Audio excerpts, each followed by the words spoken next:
Okay, one of the observations I make in competition shooting when I'm slowing down video or if I'm watching a match is one of the things I see a lot, and nobody picks this up because things are going so fast, is you'll see a guy coming out of cover out in the open and being exposed to, say, like three targets before even the first shot breaks. Now, if you see these numbers here, this is a number of a draw speed that I gave this guy if he was if he had a holster as draw speed. Now these guys, the numbers that I assigned for these guys were a half a second at low ready that they could return fire if they had a rifle or a handgun at low ready. So what I'm saying is that if a competition shooter is coming around the corner and he's exposed to gunfire, that he would be probably shot by the time he takes out that first target there. And not just that, if you don't have good shot placement on that first target, you can't go to the next one and the next one. It doesn't work like that. You have to stop the threat. So we have to establish a kill zone, and I think that center of mass is overrated and it's too big and it needs to be reduced in size. And I think that center of mass, true center of mass, is about 4 or 5 inches or a little bit under that, because of the fact that the human heart, the artery support, the spine, and including the brain area, which is going to be smaller than this, probably a couple inches or something like that. But we have to develop some kind of stopping threat standard before we can assume that this target, if it's paper or steel, that we've stopped the threat.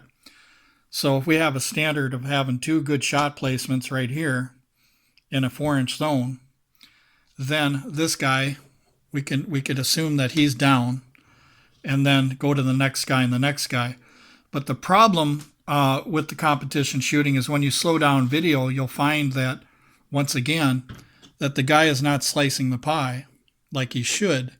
But what he is he's trying to beat that timer. He's out in the open. So he's not working at stopping one threat first, then going to the next and the next. What he's doing is he's around the corner shooting this one, having plenty of time for these guys to shoot back at him. So too much exposure is one of the problems out in the open in competition I'm seeing. And then the other thing is low standards of stopping a threat. For instance, if you miss a vital zone and you're out here, then what they'll do is they'll just deduct it from your time or your score or something like that. But in real life, you can't afford to not stop that threat.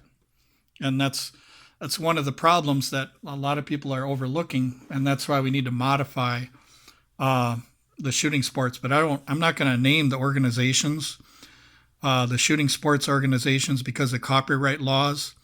And sometimes they'll ban your video if you start talking about an organization. So you guys probably know who I'm talking about. Several organizations. And they even got things where if you shoot the hostage that you could still go on to the next target and still win the match or still be able to compete. And I think that that's wrong. I think that if you shoot the hostage target, that you should be disqualified from that competition.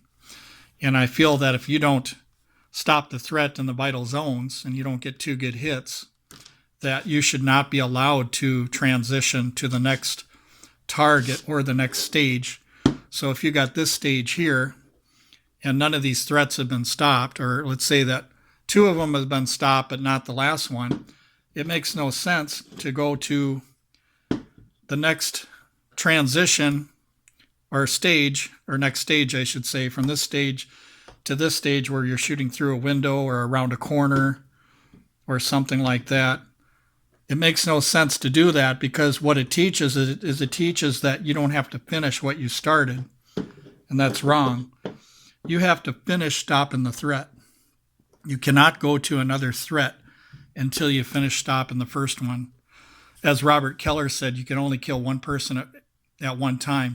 He was in special ops, and he said that so much of competition shooting and stuff that we do, this range-itis crap that we do, is not realistic at all. He said we have to treat the targets as if They're real, not just a piece of paper or a piece of steel, which means you can't be out in the open just popping a bunch of targets. You have to slice the pie and take your time.